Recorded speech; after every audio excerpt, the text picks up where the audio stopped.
নমস্কার বন্ধুরা, WB GK জিনিয়াসে সকলকে স্বাগত জানাই। আজ আমরা এই ভিডিওর মাধ্যমে 2 মিনিটে 10টি জিকে প্রশ্নোত্তর নিয়ে আলোচনা করব, যে প্রশ্নগুলো নেওয়া হয়েছে বিগত বছরের প্রশ্ন থেকে। আজকে আমাদের 4 নম্বর ক্লাস। এর আগে অলরেডি 3টে ক্লাস হয়ে গেছে, তোমরা যারা ভিডিওগুলো দেখোনি সেগুলো দেখে নিতে পারো। এছাড়া তোমাদের আরেকটি কথা বলে দিই, যারা এএনএম জিএনএম এন্ট্রান্স এক্সামিনেশন 2025-এর জন্য প্রিপারেশন করছো তাদের জন্য খুবই সুখবর। এই সমস্ত বিষয় নিয়ে একটি বই তোমাদের লেখা হয়েছে, যেটি তোমাদের সিলেবাসের উপর ভিত্তি করে।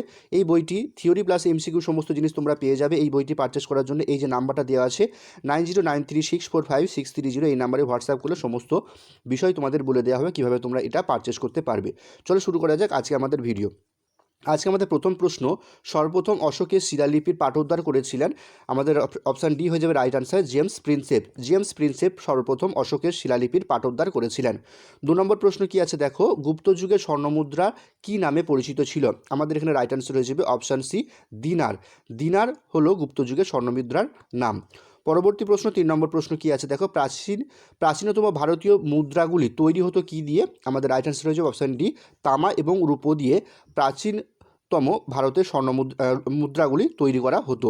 ঠিক আছে, পরবর্তী প্রশ্ন 4 নম্বর প্রশ্ন, ন্যায় শাস্ত্র বা ন্যায় সূত্র কার লেখা? এটা আমাদের রাইট আনসার হয়ে যাবে অপশান বি, গৌতম। গৌতম হচ্ছে ন্যায় শাস্ত্র বা ন্যায় সূত্রর এর লেখক। পরবর্তী প্রশ্ন, মিলিন্দ পানহ হলো একটি কি? এটি হয়ে যাবে একটি পালি গ্রন্থ। অপশান বি হয়ে যাবে আমাদের এখানে রাইট আনসার। পরবর্তী প্রশ্ন 6 নম্বর প্রশ্ন, ভবভূতি হলেন একজন কি? তিনি হলেন একজন সংস্কৃত কবি, সংস্কৃত নাট্যকার এবং সংস্কৃত সাহিত্যিক।